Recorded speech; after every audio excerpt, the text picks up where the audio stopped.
फिर चलेंगे pre Cambrian और ऑर्डोविशियन युग में।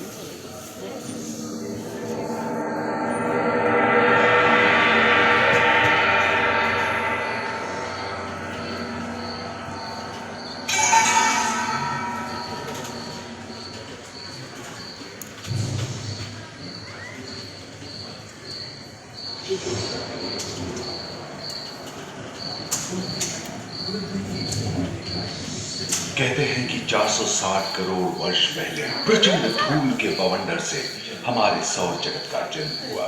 धीरे धीरे पृथ्वी शीतल होने लगी, बहुत सारे गैस बाहर निकलने लगे और पृथ्वी के चारों ओर वायुमंडल के रूप में छा गए।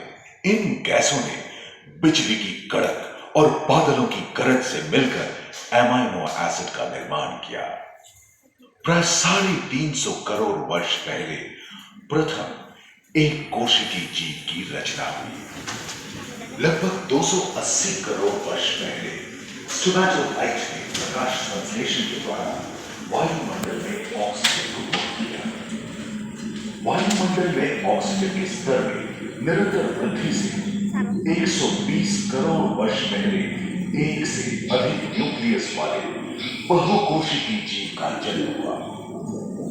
इस क्रमिक विकास से ही प्लैटफॉर्म, जेलीफिश, स्टारफिश, नॉटिलॉइड से सागर के किनारे वाले अंचल में पौधे लहराने लगे। बहुत तेजी से विभिन्न प्रजातियों की कई मछलियां विकसित हुई। यहाँ जो विशाल मछली दिख रही है उसका नाम है डाक्टिलोस्टस।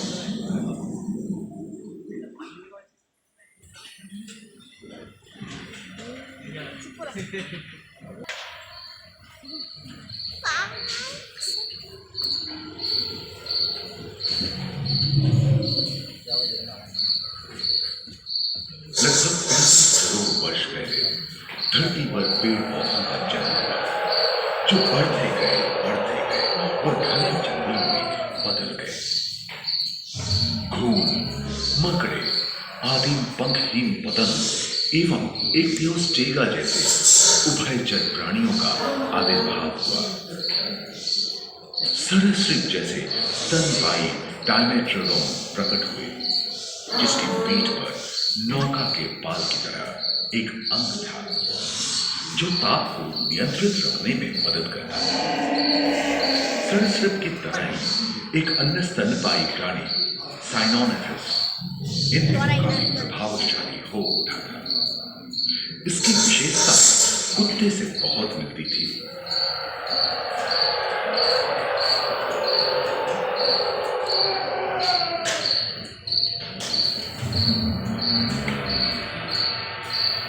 प्राय 1 मीटर तक पंख फैलाने में सक्षम दानव जैसा ड्रैगन फ्लाई, साथ ही गिल चिट्टे, बीटल एवं बिच्छू पृथ्वी के चारों ओर फैल गए थे।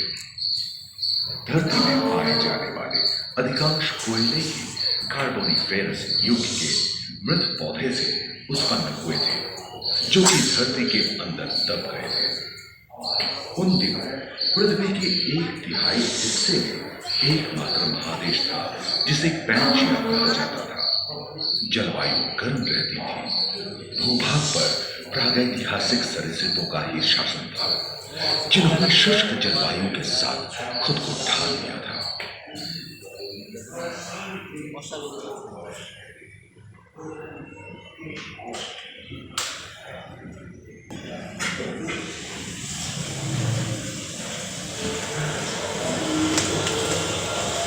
मेंढक, कछुओं और मगरमच्छों का जन्म लगभग 22 करोड़ वर्ष पहले इस धरती पर हुआ था। प्रथम स्तनपायी जीव मेगाज़ोस्टोरा चूहे जैसे आकार का। प्राचीन सरीसृप समाप्त हो गए और उनकी जगह डायनासोर ने ले लिया था। ये घटना प्राय 20 करोड़ वर्ष पहले घटी थी। डायनासोर विभिन्न आकार एवं मांग के थे और धरती के कोने कोने में फैल गए थे एवं जलवायु के अनुकूल खुद को ढाल लिया था। इनमें से कुछ तो किलहर की तरह हल्के फुल्के थे और कुछ 15 पूर्ण वयस्क हाथियों जितने भारी थे।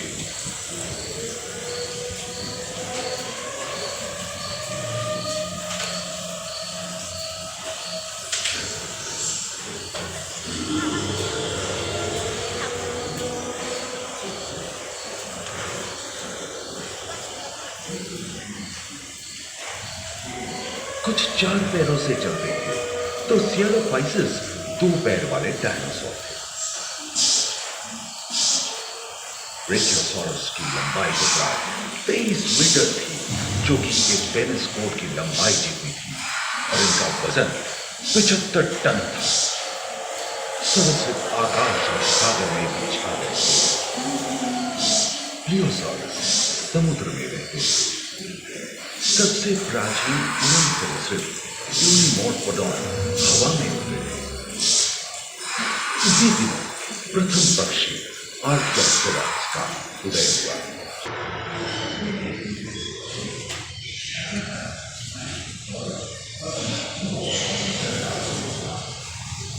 पेल्शिया महादेश खंडित होने के कारण भारत एशिया की ओर खिसकने लगा था। महादेशीय प्लेटों में हलचल होने से ज्वालामुखी के रूप में लावा निकलने लगी थी। इसके फलस्वरूप आए भूकंप से विभिन्न भौगोलिक आकार एवं आकृतियां निर्मित हुई। स्पाइनोसॉरस के पीठ पर नौका के पाल की तरह एक अंग हुआ करता था, जिससे वो अपने शरीर के ताप को नियंत्रित करता था। वेलोसिराप्टर, गैलीमाइट्स एवं ओविराप्टर जैसे छोटे डायनासोर तो ओलंपिक के तेज धावकों की तरह दौड़ सकते स्तर पर कलगी हुई था। करीबन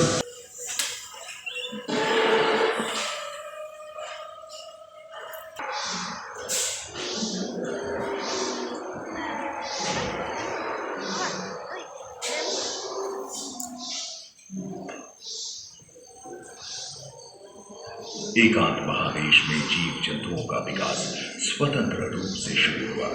सबसे पहले पुष्प वाले पौधे धरती पर विकसित हुए एवं परागण के लिए कीट पतंगों के साथ संपर्क स्थापित हुआ। वे तेजी से धरती पर बढ़ने लगे। इसी समय पहली बार धरती पर सांपों का जन्म हुआ। डायनासोर में सबसे भयंकर था टिरानोसॉरस रेक्स। भूस्थल पर इसका ही राज चलता था। यह प्राय 12 मीटर लंबा, यानी 2 मंजिला मकान के आकार का था।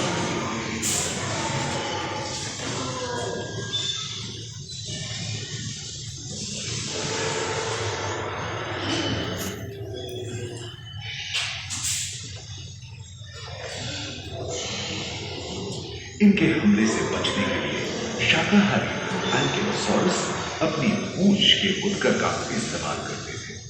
सभी डायनासोर प्राय 6.5 करोड़ वर्ष पहले ही विलुप्त हो चुके थे। आखिर क्यों? एक अनुमान के अनुसार एक बहुत बड़ी गुहिका पृथ्वी से जा टकराई, जिसके फलस्वरूप उत्पन्न धूल के विशाल मेघ ने हजारों वर्षों तक सूरज की किरणों को धरती पर पहुंचने से रोक दिया।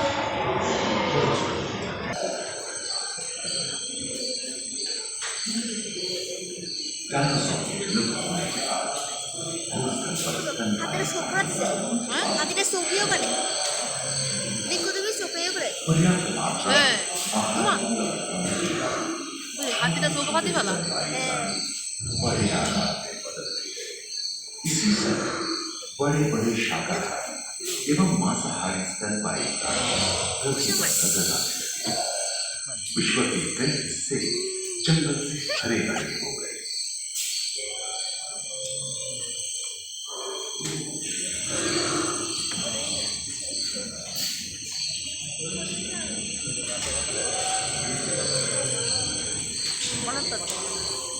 हाथी के पूर्वज डायनोथेरियन और घोड़े के पूर्वज यूहिपस की उत्पत्ति हुई, जो आज के हाथी और घोड़े में रूपांतरित हुए।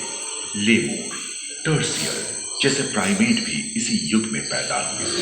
खोखली अस्थियों वाली आज के दिनों की पक्षी इन्हीं दिनों जन्मे थे। डायाट्राइमा जैसे बड़े एवं उड़ने में अक्षम पक्षी उन जगहों में रहते थे जहां मांसाहारी बड़े स्तनपायी प्राणी नहीं मिलते थे।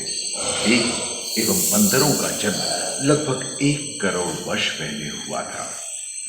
इस समय आदि मनुष्यों का भी आदि इतिहास में झांके तो ऐसे कई मौके रहे जब उत्तरी गोलार्ध के अधिकांश हिस्से बर्फ की चादरों से ढक गए थे, जो आइस एज के नाम से जाना जाता है। हम आज ऐसे ही एक आइस एज में रह रहे हैं जो 20 लाख वर्ष पहले शुरू हुआ था। रोएदार गैंडे, रोएदार स्तनपायी और कस्तूरी गायों ने अपने शरीर के रोम की सहायता से शीतल जलवायु के साथ तालमेल बैठा लिया था। पुष्ट गुंबद आकार के गोलनुमा ट्राइकोटोडॉन जैसे विशाल आर्madillo भी उन दिनों मौजूद थे। सिल्वर टूथ वाले बाघ और विशाल सिंह वाले हिरण जंगल में शान से विचरण करते थे। संभवतः सामने के दांत से मांस को चीरने फाड़ने में हुई अड़चन के कारण यह समय के साथ विलुप्त हो गए। वही दानव आकार के हिरण